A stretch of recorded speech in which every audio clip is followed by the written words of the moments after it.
Good to see you again, and today let's talk about materials again, right? And before that, just let me share with you some updates of my new place.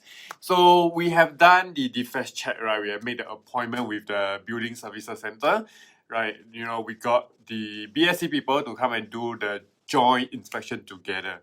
So the whole session itself took around like 45 minutes, and the uncle attending to us, right, was super nice and super helpful, right? So he shared some tips about our new house, immediately fix some of the defects, right? Remove some of these rubber tubes so that the flow of the water will be a lot more, right? So it will probably take them 10 to 14 days to fix all the defects, and right after that, then we can officially really start the renovation.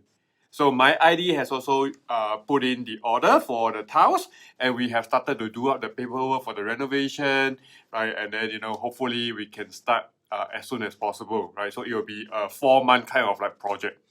Okay, so today we are going to talk about countertops, right? The countertop material.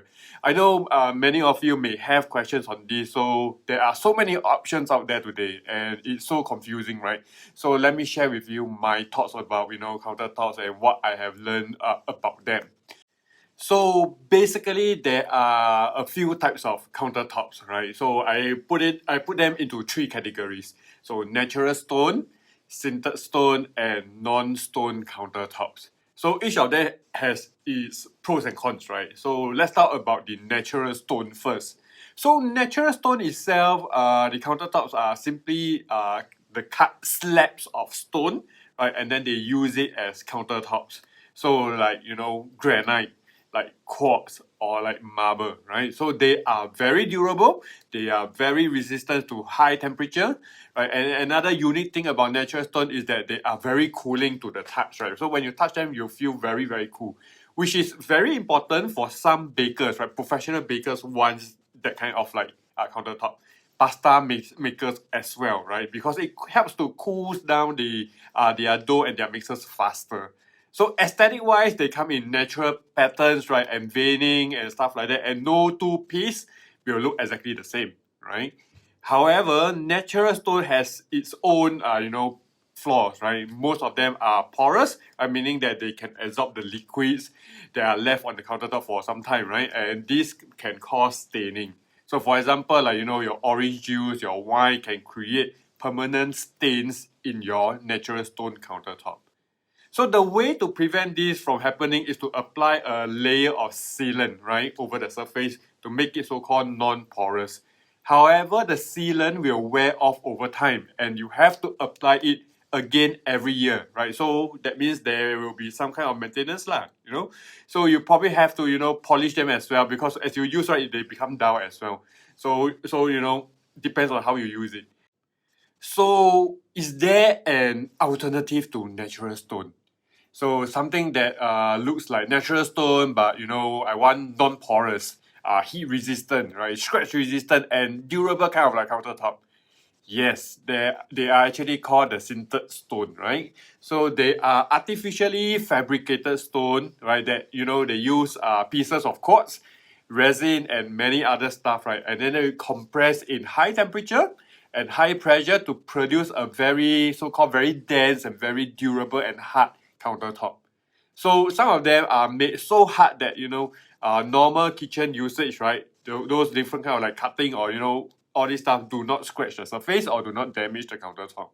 So the best thing is that they come in all sorts of colors and patterns because they are artificially made, right? So you can produce almost any color: pink, blue, gray, white, whatever, right?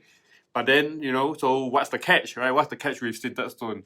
Of course, you definitely need to pay more, right? They are not cheap because of its fabrication process, and you are really paying for quality, in my honest opinion.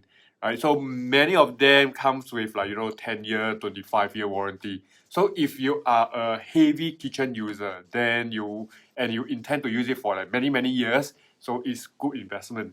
So there are many brands out there, right? Like Silstone, Caesarstone, Vulcan.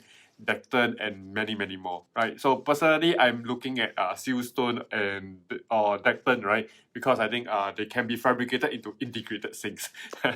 So watch my other videos to learn more about all kinds of sinks. So another disadvantage that many people do not know about Centerstone is that while they are made so strong and so dense, non-porous, and super resistant to almost anything, right? It can actually become brittle, right? Meaning that a harder than usual knock, right, can actually chip the countertop, right? Because it's so hard, it can be brittle. So like your pot suddenly fall off the drying rack, right, from quite a high height, right? You drop down, it may cause chipping or cracking, right? Or if you suddenly put a very hot pan on the countertop, it can cause what we call heat shock, and then the countertop may crack, right? So it's like you have an egg, right? You from the fridge, you just pour hot water in, and it will crack. So something similar will happen. Yeah, but the thing is that I personally haven't seen any or heard anything about like this have happened for for Centerstone to crack. So not too sure about it, but I think physically or by the scientific explanation, right, it's kind of like makes sense. So you can think about it. So something that is very hard can also be very brittle, right? So okay, so let's move on to talk about the other kind, right? So the non-stone countertops. So some of them are very niche and they are not so popular, and some are actually quite popular these days. So the most common one is the non-stone countertop is the laminate countertop. So they are basically wood based. So it's like your work desk, right? So which you can clean, it's smooth. You have this smooth kind of like surface, right? So technically laminate, right? So it's cheap, it's affordable, but a bit of out of trend already, right? Old school, but usage wise not too bad.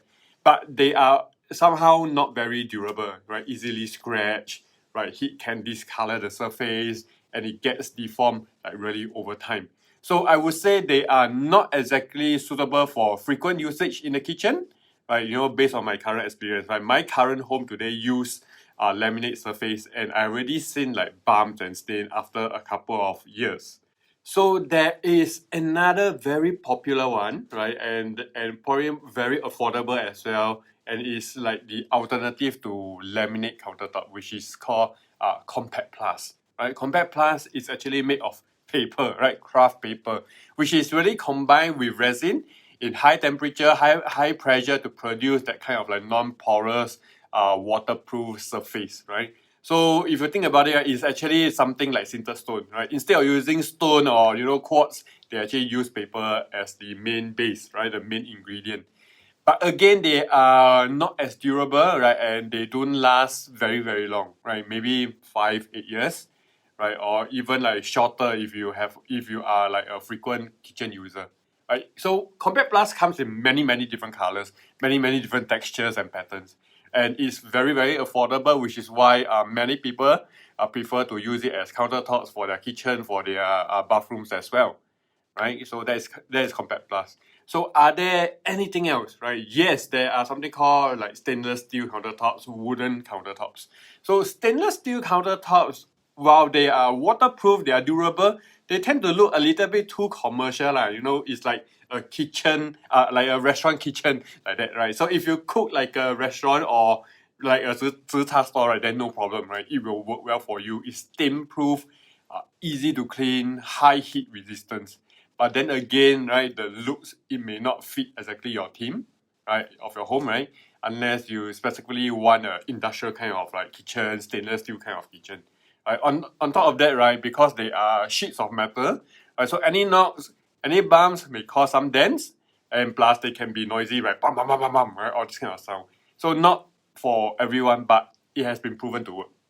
Wooden countertops are also like niche choices, right? Rustic countryside kind of like feel, right? If you have a country theme, then it suits well, lah, right? But it requires maintenance because it's wood, right? They are natural, they are soft, and they can deform over time, right? They also tend to absorb liquids, right? Meaning that there will be stains, right? So regular sealing, lacquering, or even sanding will be needed, right? Other than that, I think wood itself is quite durable, right? With proper maintenance, I think it can last a long time.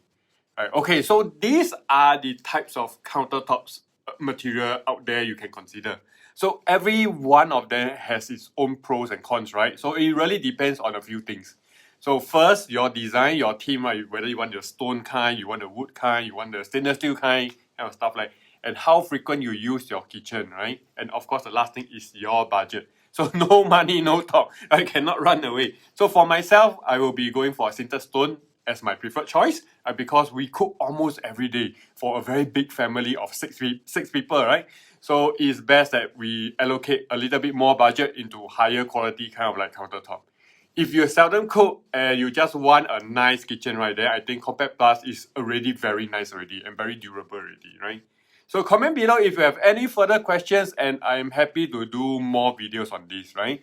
Make sure you subscribe to my channel so that you don't miss out on my upcoming renovation journey, right? 4 months worth of stuff coming up.